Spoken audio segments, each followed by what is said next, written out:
As part of our sermon series, Ethnic Blends, we've recorded some conversations with people in our church from diverse backgrounds and ages and cultures. We know that when you listen to someone's story and hear their lived experience, it's then when some of the hurt and the pain and the frustration from our past and our present is dealt with. We believe as a church that we are one culture, kingdom culture. There's one race, the human race, but we are a diverse blend of all ethnicities together. So, can I ask you, be gracious as you listen to these conversations, but also open up your heart to what God wants to do as you listen. Enjoy. Welcome, Pravani. It's wonderful to have you just on our couch to chat a bit about these ethnic blends conversations we have. And let's start off and tell us a little bit about growing up in South Africa as a young child. Well, thanks, Shay. So I grew up in what they call the Indian factory shop. That's Durban. Factory shop. So that's where they make all the South African Indians, right?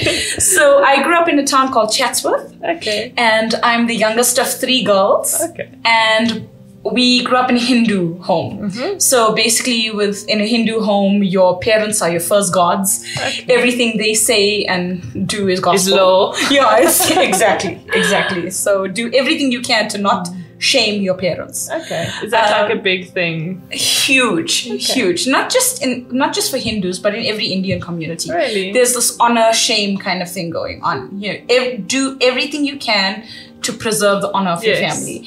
And by any means, Chatsworth was a fishbowl of Indian people doing Indian things. Was it a very homogeneous community? Very much so. However, though, we did have a few, in high school, we had a few black students in our school, in our class. But mostly Indian. Mostly Indian. Yeah. And you knew, even religious-wise, you could just look at someone and say they're Muslim or they're Hindu. It was very much everybody knew what was going on kind of thing. Okay. So, wonderful. And would you say in your upbringing that there was a moment that you almost realized that there are different ethnicities and cultures, or did you almost always just see different people, or was there like a moment that you realized, oh my goodness, like there are different people to me? Well, there was always this underlying thing of almost this hierarchy of assuming that black people are here, Indian people are here, and then white people are here. Okay. You know?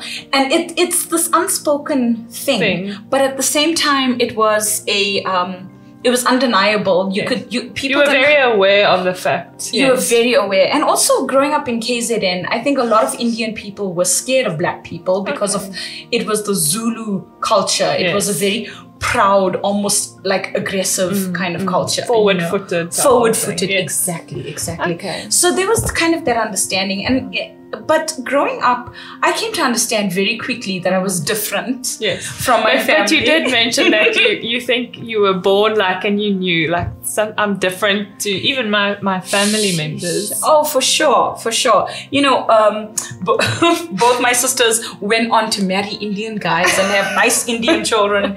And I remember chatting to my mom one day in the car, and she's looking out the window, and I say to her, Mom, so what kind of a guy do you think I'm going to end up with?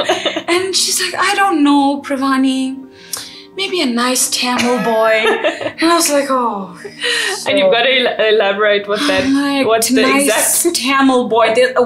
Where do I even start with how wrong this whole thing is? or how I'm not going to meet your expectations? First of all, Tamil, assuming that he's going to be Hindu. I mean, at the time, I was Christian still, right? My mom was Hindu still. And secondly, assuming I'm going to marry an Indian guy. Okay. Which definitely didn't turn out. I was like, the pond I'm kind of fishing in. Okay, so I was already in missions by that stage. Okay. And I knew that my life was headed in a certain direction. And that particular direction did not involve the kind of people I grew up with. I understand. People I grew up with were very, single culture, very, very fishbowl. They never leave Durban, so to speak. And here I am, a missionary. Not only did I leave Durban, I was almost borderless when it came to experiences, culturally, geographically, those kind of things. And you almost had that yearning from a very young age to experience different cultures and different ethnicities and different places. No, for sure, for sure. Even in high school, I gotta say, when my friends were during the lunch break hanging out with all their Indian friends, I was like sitting there with just. It almost felt like something different was always attractive to me. Okay. Because it feels like God gave me a curiosity for the different. Okay. You know, that's very interesting. I'm very grateful for that. And I think so much of our upbringing actually just it influences where we go in our lives and the types of people we meet. And I think the fact that you had this yearning to almost break out of the mold that you were used to or what was expected of you actually put you in situations where you could interact with people who are different from you and think or thought differently than what you thought. And maybe you could just tell us a bit about those experiences. What were some highs and lows where you were confronted with almost just like tough things you had to go through because you were Indian in South Africa? Oh yeah, for sure. You know, you're met with this kind of thing of, does she want to prove a point to us about how different she is? You know, you get that kind of flack from family.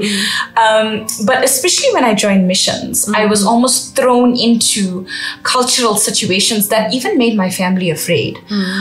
For example, my first cross-cultural training with Campus Crusade for Christ, I spent a weekend in a township.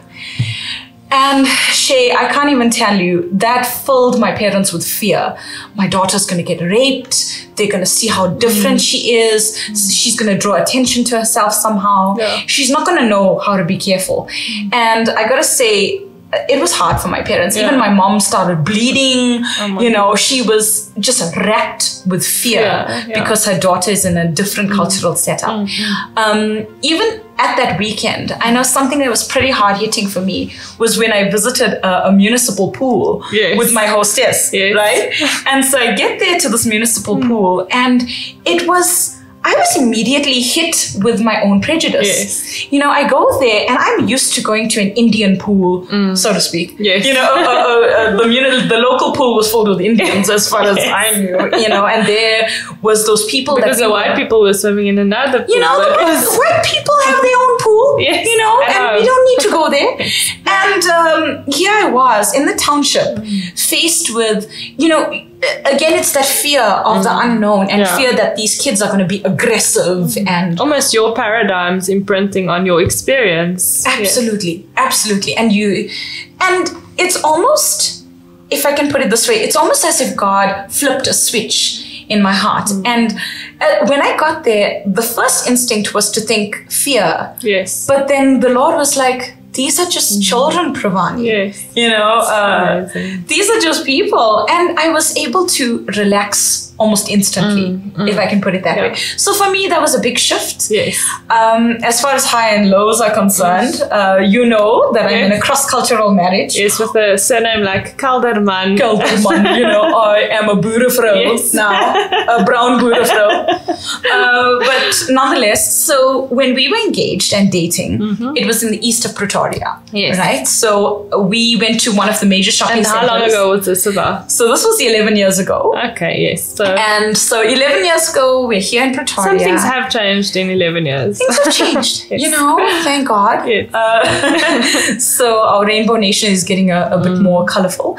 And walking around the mall, you know, at the different jewelry stores, people were giving us looks, you know, disdainful looks. Like, why couldn't he find a nice white girl?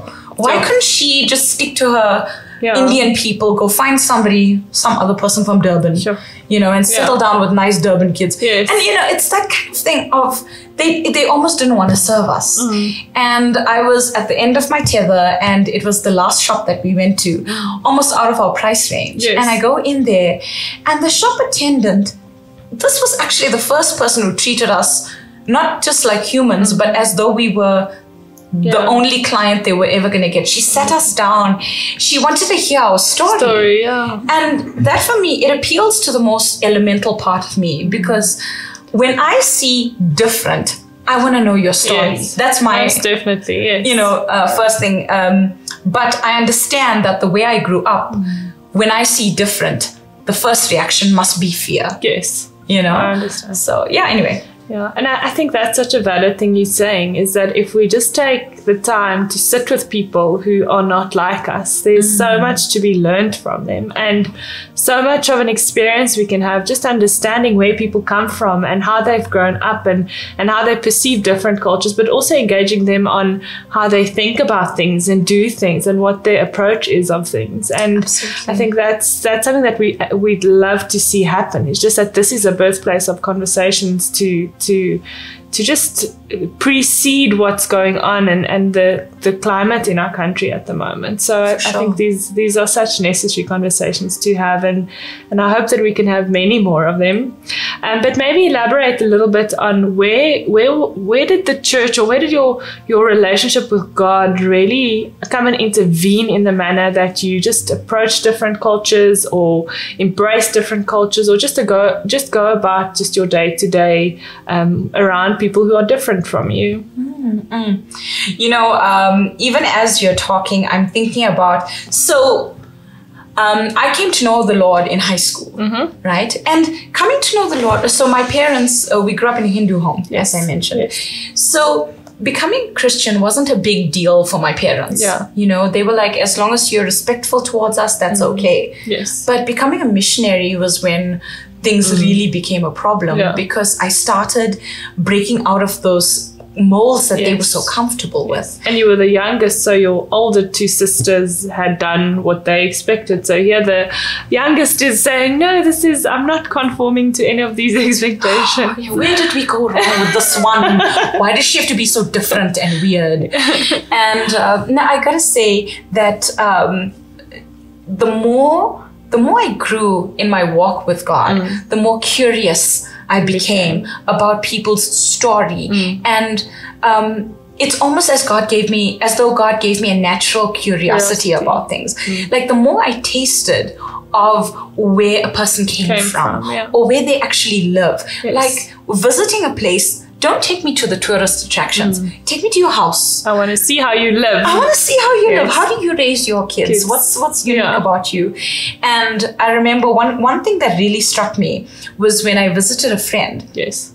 And I interacted with her and her mom. So the mom is a widow, right? And she's really struggling to sell samosas and whatnot. And I said to her, well, I see somebody's helping you out with your samosas. Why don't you actually teach her how to make the stuff so she can get the production line going? And something really struck me about what this auntie said. She said to me, you know what?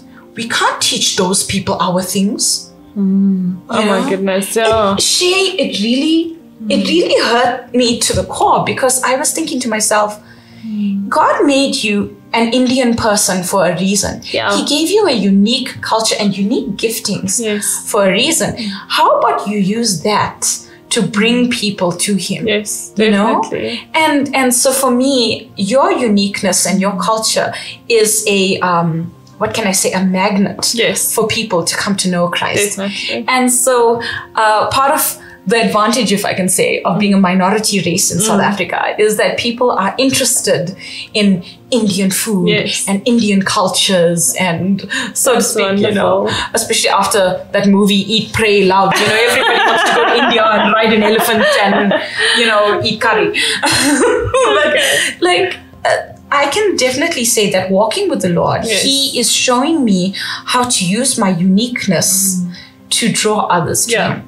And to almost break through just some of the barriers people have, or some of the prejudices people have, to sit with someone and actually see, but it's not like I've thought, or it's not like how things have been imposed on me. And I think that's such an important just thing to take note of. But yeah, I think it's wonderful just to say that there was almost a significant moment in your life of, because of Christ, you always had this curiosity of how do different cultures operate and why are they different. But because of Christ, there was something significant that happened of just, we sit around the same place and we are the same kingdom culture. And although the expressions of our family of origin are different in just the way we've been brought up, there's a commonality of just Christ and Jesus-centeredness that we can uphold. Oh, absolutely. Wonderful. No, for sure, Shay. And, you know, the more I grew in missions and grew in, especially in my relationship with the Lord, you know, I would have unique friendships. And living with my Hindu parents, I would bring those friends home. And for my parents to be able to get exposed to different cultures through my friendships. And I really believe that the Holy Spirit, even as he was working in my heart, he was using my interaction in unique friendships to break my family's mold about prejudice and those kind of things. And even I gotta say, even in our marriage, like I know many people were like, so did your racial differences, were the in-laws a bit iffy, or what was it all about, you know? And I gotta say, like, my in-laws as well as my parents, they were both really happy for Nick and I. They were happy that we found someone and that we were growing. But the stuff hit the fan, the proverbial fan, when we had kids. And so the question came up, so are you raising them white or are you raising them Indian? I see they're not wearing shoes. I see they're running around, you know, and I see they're speaking Afrikaans. And I know that was a difficult, to this day, it's a difficult thing for my family to understand why my kids need to understand Afrikaans. It's because it's their heritage, you know, and to be able to even look at to look at my kids and how they're being raised is that they are being raised to relate to their world. You know, not only are they relating to their grandparents, but they are going to be relating to other kids. And the spaces they find themselves in, wherever that is. And I think that the core thing for you as a parent is to be able to prepare your kids to not only live in this world, but to shine for Christ in this world. And I think to have a different posture than the one that we were raised in.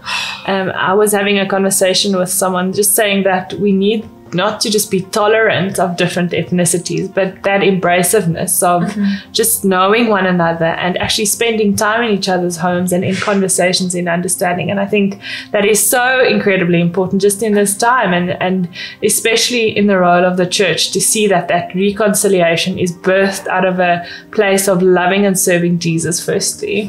Absolutely. I remember a life-changing conversation I had with a friend of mine. We were talking about Nicholas, my husband, and I said to her, you know what, Nick is colorblind, I gotta tell you. And she looked at me, she's an African-American friend, right? And she said, Pravani, dear Pravani, your husband is not colorblind. Can you just adjust your vocabulary, you know, and just tweak your naivety a little bit, you know? And she says, perhaps he is colorless, you know, rather that he sees this color and doesn't it doesn't make him shrink back. You know, he appreciates this color, you know. So that's one word that we have now discarded in our vocabulary. I can't use the word colorblind anymore because nobody's colorblind. No, definitely. You know, but to be a color appreciative or culture appreciative. Embracive. That's very good. Yes. Pravani, tell me, what do you think is the role of the church in seeing that there is racial and ethnic reconciliation just in our country? Do you think the church has an important part to play? And if so, how and why do you think the church has an important part to play? You know, Shay, excuse me, I think that the church is almost a greenhouse for our spiritual growth. You know, it has the potential to create the perfect environment for reconciliation because it needs to be an environment of grace. I must tell you, I've been a part of an exclusively Indian church. I've been a part of an exclusively Afrikaans church. And I can tell you, I've experienced, there was a glass ceiling of growth that I experienced there. And moving to a, not just a multicultural or multi-ethnic, but a multi-generational church. Definitely. We need that kind of variety in order to grow into the fullness of who God created us to be. I truly believe, Shay, that there's stuff inside of you that needs to see the light of day. And that will not come into fruition until we have an environment of variety regarding ethnicity and multi-generational And would you agree that it asks of us to open our lives, to open our homes, to actually get to know people who are different from us, and to almost move to uncomfortable places and spaces just to expose ourselves to different ways of thinking and doing? Oh, for sure. Shay, there's a certain, you know, I can say from a cultural standpoint, you get comfortable with only interacting with the same people, and you almost end up in an environment where you're surrounded by yes men. Yes, and no one that challenges the way that you think about things and do things. Oh my word. And you know what's interesting? It almost feels like you're creating an environment that collapses in on itself and starts to create an environment for bitterness. Yes. You end up in a very dark space where all you have is biting each other. Yeah. And when you open up your home to others, to serving others, to not only inviting them to find it, to discover who you are, but also the other way. Yes, the other way around. I mean, where was Jesus' interactions with people? It was out there. Yeah. It was around a table. Yeah. It was almost constantly in an open heart setting. And I love what you're saying about, if we look at what Jesus modeled while he was on earth, is he spent time around tables with people, ministering to them and serving them and feeding them, and I think that's something that the church needs to, I think, just rekindle again. What does it mean like to be community and to just have one another in our spaces together? So I think that's such a worthwhile just comment to make. Oh, you know, for sure. If you really look at how Jesus lived, you know, he didn't sit in the synagogue and wait for people. Yeah. You know, it wasn't a passive thing of, oh, I am Lord, you come to me. No, he went out there to people. He went out there to various people. He went to the unloved, yes, the unpopular, the weirdos, if I can be so bold to say. The outcasts. And the rebels. You know, the outcasts, the rebels, and even the religious. Yes. You know, so how about us? Can my table be surrounded with the comfortable? Can it be surrounded with the uncomfortable? Can I even have someone at my table who I know is going to betray me? Yes. I mean, hello. Yeah. You know? But I think so. Yeah. I think just to end off to say that